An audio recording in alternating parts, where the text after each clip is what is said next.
ഇപ്പൊ എത്ര സ്ത്രീകൾക്ക് ഇങ്ങനെ തോന്നുന്നുണ്ടാവും. ഞാൻ പണ്ട് പെൺകുട്ടിയിൽ വർക്ക് ചെയ്തുകൊണ്ടിരുന്ന വിജയിച്ചിയുടെ കൂടെ വർക്ക് ചെയ്തുകൊണ്ടിരുന്ന സമയത്ത് ഞാനും വിജയിച്ചും കൂടെ ഒരു കടയിൽ പോകുന്നു. വിജയിച്ച ഒരു സ്ത്രീയോട് ജസ്റ്റ് ഇങ്ങനെ മുഖത്ത് നോക്കിയിട്ട് ചോദിക്കുന്നു, ഡി എത്ര നാളായിടി ഈ ചിരിച്ചിട്ട്? അപ്പോൾ ഒരു കരയാൻ തുടങ്ങാം. അതാണ് അവരുടെ ജീവിതത്തിലെ അപ്പത്തെ അവസ്ഥ.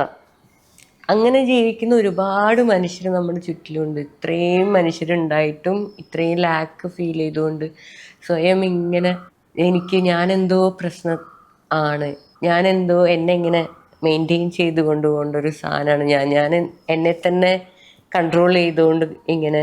അങ്ങനെയല്ലല്ലോ നമ്മൾ. ഈ പൂച്ചയ്ക്കൊക്കെ എന്തൊരു അഹങ്കാരമാണ്. ഞാൻ തീരുമാനിക്കും, ഞാൻ വേണമെങ്കിൽ ചിലപ്പോൾ കേൾക്കും, മിക്കവാറും സമയം മൈൻഡ് ആക്കൂല.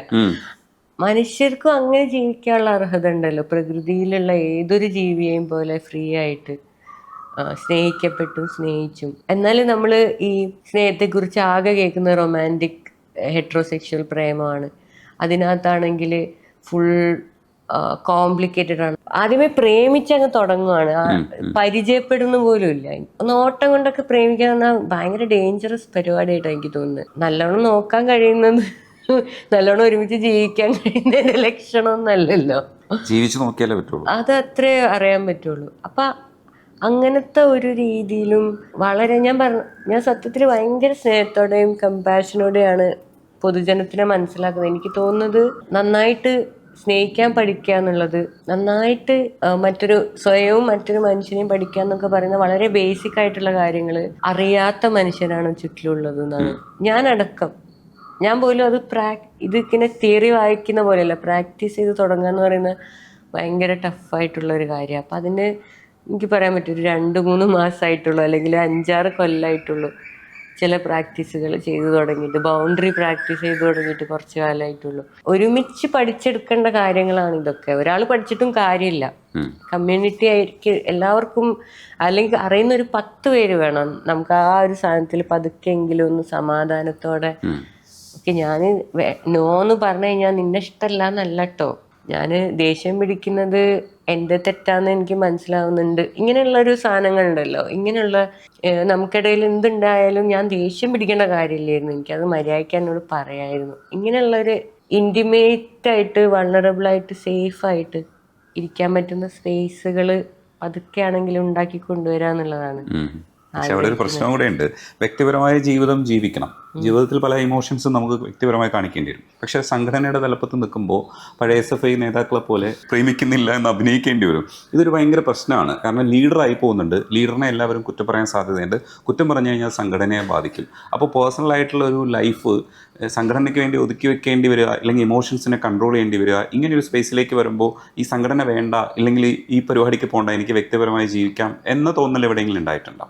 ഞാൻ മനസ്സിലാക്കുന്നത് പൊളിറ്റിക്കൽ വർക്കും പേഴ്സണൽ ലൈഫും വേറെ വേറെ. നമ്മൾ ഫെമിനിസത്തിന്റെ ഏറ്റവും വലിയ മുദ്രാവാക്യമായിരുന്നത് പേഴ്സണൽ ഈസ് പൊളിറ്റിക്കൽ എന്നുള്ളതാണ്. എന്നെ സംബന്ധിച്ചിടത്തോളം ഇത് എൻ്റെ വീടാണെങ്കിലും ഇത് എൻ്റെ പൊളിറ്റിക്കൽ സ്ഥലം കൂടിയാണ്. അപ്പൊ ഇവിടെ എനിക്ക് കള്ളം പറഞ്ഞിട്ട് ഇങ്ങനെ വീടുകളിൽ ഒളിച്ചു വെക്കാൻ കാര്യങ്ങളുള്ള ആൾക്കാരെ സംബന്ധിച്ചിടത്തോളമാണ് ഈ 2 ജീവിതങ്ങളുള്ളത്. എനിക്ക് അങ്ങനെ ഒരു 2 ജീവിതം ഇല്ല. ഞാൻ എന്താണ് ഓഫീസിൽ അത് തന്നെയാണ് ഞാൻ ഇവിടെ ഞാൻ അത് തന്നെയാണ് ക്യാമറയ്ക്ക് മുന്നിൽ. ഒക്കെ ഏകദേശം ഒരേ മനുഷ്യർ തന്നെയാണ്. എനിക്ക് കുറേ വേർഷൻസ് ഇല്ല. അത് കുറച്ച് നിങ്ങൾ പറഞ്ഞ പോലെ അപകടം പിടിച്ചൊരു സ്ഥലമാണ്. കാരണം രാത്രിയാണ് ഒരു സീരിയസ് ആയിട്ടുള്ള വിഷയം വരുന്നതെന്നുണ്ടെങ്കിൽ ഉറക്കം വരാതിരിക്കുക, അങ്ങനെ പേഴ്സണൽ ലൈഫിനെ ബാധിക്കുന്ന ഒരുപാട് കാര്യങ്ങൾ നമ്മളെ നിത്യജീവിതത്തിൽ സംഭവിക്കും. അങ്ങനെ ഒരു പൊളിറ്റിക്കൽ ജീവിതം എനിക്ക് സാധ്യമാവുന്നത് ഇപ്പോൾ SFIക്കാരൻ്റെ പോലെ അല്ലാത്തൊരു പൊളിറ്റിക്കൽ ജീവിതം എനിക്ക് സാധ്യമാവുന്നത്, ഒരു പ്രൈവറ്റ് ജീവിതം എനിക്ക് സാധ്യമാവുന്നത് ഞാൻ ഫെമിനിസ്റ്റ് ആയതുകൊണ്ടാണെന്നാണ് ഞാൻ വിശ്വസിക്കുന്നത്.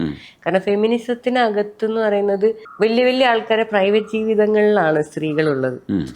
പ്രൈവറ്റ് ജീവിതം എന്ന് പറയുന്നത് ഭയങ്കര ചതിയാണ് സ്ത്രീകളെ സംബന്ധിച്ചിടത്തോളം ആ ഒരു മനസ്സിലാക്കലിൽ നിന്നാണ് നമ്മൾ പേഴ്സണൽ ഈസ് പൊളിറ്റിക്കൽ എന്നുള്ളൊരു സ്ഥലത്തേക്കും.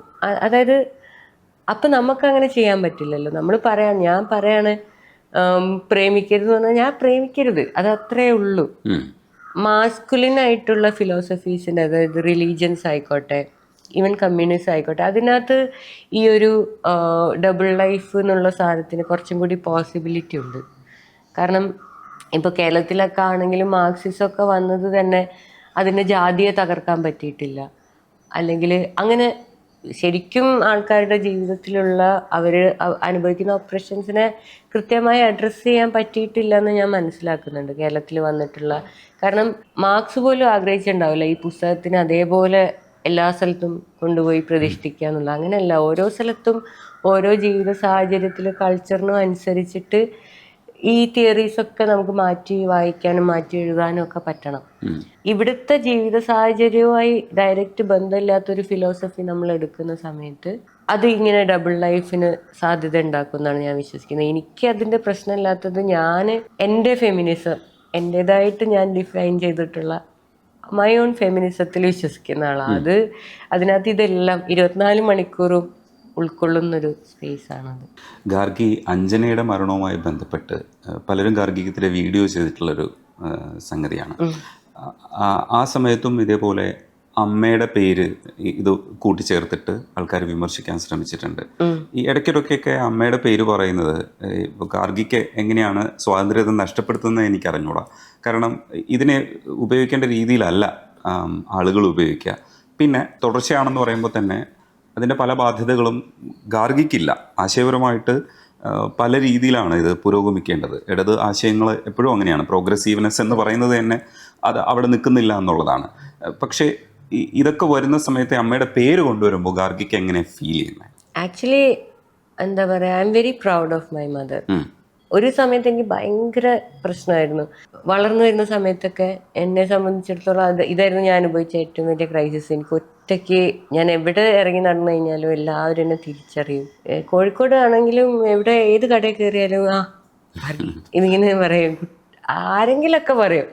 അതെനിക്കൊരു ഭയങ്കര പ്രശ്നമായിരുന്നു. എന്നെ തിരിച്ചറിയാത്ത സ്ഥലത്ത് പോകണം എന്നുള്ളതായിരുന്നു എൻ്റെ ഒരു ആവശ്യം. അങ്ങനെ കുറേ കറങ്ങി നടന്ന് 10-15 കൊല്ലത്തോളം കറങ്ങി നടന്നിട്ടാണ് ഞാൻ തിരിച്ചിവിടെ എത്തുന്നത് കേരളത്തിൽ. പക്ഷെ തിരിച്ചെത്തിയ സമയത്താണ് എനിക്ക് മനസ്സിലാവുന്നത്, ആ എത്തുന്നതിന് തൊട്ട് മുന്നെയാണ് എന്നെ ഒരു സ്ത്രീ എന്നുള്ള രീതിയിൽ ഒരാൾ അപമാനിക്കുകയും പീഡിപ്പിക്കാൻ ശ്രമിക്കുകയൊക്കെ ചെയ്തത്. അപ്പം ഞാൻ എന്നോട് തന്നെ ചോദിക്കുന്ന ചോദ്യം ആയി മാറി, ലൈക്ക് അജിതൻ്റെ മോളെ അവസ്ഥ അതാണ് കേരളത്തിൽ നിന്നുണ്ടെങ്കിൽ ബാക്കിയുള്ള സ്ത്രീകളുടെ അവസ്ഥ എന്താണെന്നുള്ളത്.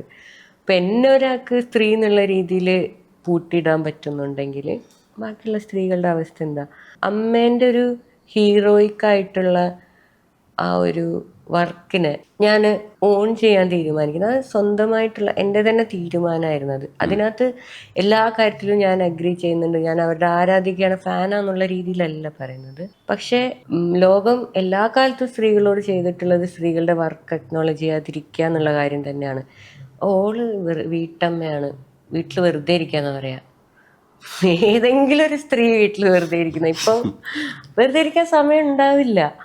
പിന്നെ വർക്കാണ് ഇത്. സ്ത്രീകളുടെ ലേബറിനെ, സ്ത്രീകളുടെ വർക്കിനെ ഇത്രയധികം ഇഗ്നോർ ചെയ്തുകൊണ്ടിരിക്കുന്ന ഒരു സ്ഥലത്ത് ഞാനും എൻ്റെ അമ്മയോട് ഇത് തന്നെയാണ് ചെയ്തുകൊണ്ടിരുന്നതെന്ന് മനസ്സിലാക്കിയിട്ട് തന്നെയാണ് ഞാൻ അത് ഓൺ ചെയ്യാൻ തുടങ്ങിയത്.